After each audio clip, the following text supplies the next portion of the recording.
Snapper, good morning, what's going on? Yes, we did get the key last night and we got up and we didn't have to sleep on the street. That was the second time we've locked ourselves out of the bloody house. Golly. Hey, so real quick, I mentioned here last night that I have a birthday theory thing, some numbers, and it can get you close to financial independence. Everyone wants that, so let me, real quick. Now, this specifically applies to kids, right? But if you're an adult, take notice anyway because the principles are still the same.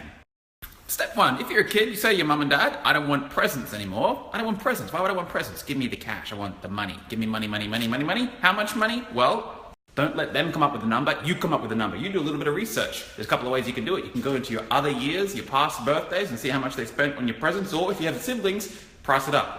Obviously, you choose whatever's higher. If your brother Jack got a $200 birthday present, you write down $200. At least you're getting $200. Repeat the process for everyone who buys you birthday presents. Usually you have one of those auntie or uncles who are really cool, they're kind of close, and they get you the really cool present, but then the grandparents are usually, they die off a little bit. Now, having done this my whole life personally, the first thing that they're going to go and say is, well, I don't want to do that, I don't want to give you money. That's not a good present. It's the thought that counts. And then you're going to say, wow, that's a really good point. You've got to put thought into a present. How much time would you put into thinking about a present? 30 minutes? And what is your hourly rate? And you find out their hourly rate, you call their boss on the phone if you have to, or you look up seek.com.au and you find out what their position is and you find out what jobs they're going for at their hourly rate. Then you put it down on the fucking thing here, thought. Well, 30 minutes worth of thought at $50 an hour, lady, you owe me $25 because you're going to give me cash, not the present. You don't have to put the thought into the present. I'll take the thought money. 20, if it go down like this, right? You actually get to do the pen and the paper and present this, to do this to them. Especially if you're an 8-year-old, they'll think it's very cute, they'll think it's very funny, and they'll think that you're a smart ass and they'll go along with it. And you say, look, there's a bigger picture in play here, woman. By 18, I'm not going to be going to work. I'm going to have a big dog kitty. I'm going to become a millionaire someday. And while they're laughing and while they're really impressed with you with the pen and the pad, what you got to do is you go into the drawer with all your old cards from old birthdays and you get the cards out. They have the price on the back of the cards. You say, this is an issue. Birthday cards, Christmas cards, all these stupid Hallmark cards, we are bleeding cash in the family unit. Why would we go and spend this shit? If you want to write some cool words, do it on a piece of paper. And in the meantime, whatever you were going to spend on wrapping and cards, you add that to the kitty. Cards are $10 a pop. Grandma, grandpa, they always get the stupid cards. Not to mention the time it actually takes to go into the car and go to the shop and find a park and go to the bloody news agent and pick a card and pick the gift and find the gift and wrap the... That's hours. We know your hourly rate. So I'll take that too. If that's all right with you, I'll take that too. The time that you're going to spend thinking about this stupid thing that I don't need, that's going to get thrown out in 2 months and wrapping and doing all this, I'll take the time. And then by this stage, mum and dad are probably thinking, this is a little bit out of control, this is ridiculous. And then you say, no, no, no, what is ridiculous is your subordination to a cultural tradition that's bleeding cash out of the family unit. And then you repeat, I'm going to be a millionaire someday. I'm going to be a millionaire in my 20s. Before I'm 30, I'm out. I won't be working, I won't need to work, I'll be financially independent. I'm going to be a millionaire someday. You keep repeating that. Here we go, and you print this out, and maybe you want to type this up and print it out, and you tally it all up. You could send individuals an invoice if you want, with your logo on the top. That'll be really cute. That's $805.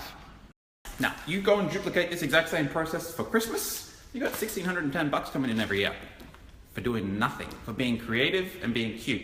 If you really wanted to get creative, you could pretend this is your little company, and these are the shareholders, and you could send them reports throughout the year, or you could do an annual general meeting with them and show them the numbers. In the first meeting, don't forget this little guy here. That's inflation. You want to account for 4% inflation at least and say, look, these are great numbers. I appreciate your contribution this year. Next year, it's going to be more. The first year, you got the $1,610, and guess what you're going to go and do with it? You're going to go and buy index funds with it, and you're going to buy the market. You'll get 10% per annum. On average, this is what it will look like. From 8 until 18, you're good for $35,500 for this strategy. If you come out of high school at 18 and you don't have 35 grand, well, then not only have you not provided any value in your high school years, but you've also bled capital that was coming into your hands every 6 months through birthday and Christmas. Most of the really, really successful entrepreneurs that I know now who are in their 20s and 30s and 40s, a lot of them had businesses in high school. They were hustling in high school, solving problems for other kids. Find out what you've got and solve problems for people. Serve people. In grade 8, I had the fastest internet connection, so I downloaded all the free porn, the 30-second porn samples, put it on a disc, sold it at school. By 18, 35K minimum. Aim for 35K minimum. You should be 50 to 100. You could be doing 50, 100K by the time you're 18. And guess what? When you're 18, you got 100K in the bank. You've got options. You can take a year off, you could chill, you've got options. You could do some travel, you could go do some soul searching, you could do some courses. There's a lot of options that you've got. Now, 99.99% of you people watching this are not 8 years old. The ship has sort of sailed, if you will. But still take this lesson because it is this level of creativity and thinking and pushing the boundaries and breaking the rules and taking responsibility that will get you the financial independence, that will get you into millionaire status. You can't just waffle around life and accept what's given to you and just think that you're going to hit it big. It's not going to happen. You need to take what you want. You need to find out what you want and you go and take it. When you go start doing this, people around you start to notice. In this example, it was the parents. But if you're 20 years old and you start doing something similar to this, your friends will start to say, well, you're fucking crazy. You're doing some crazy shit. And you say, yep. And I'm going to be a millionaire someday.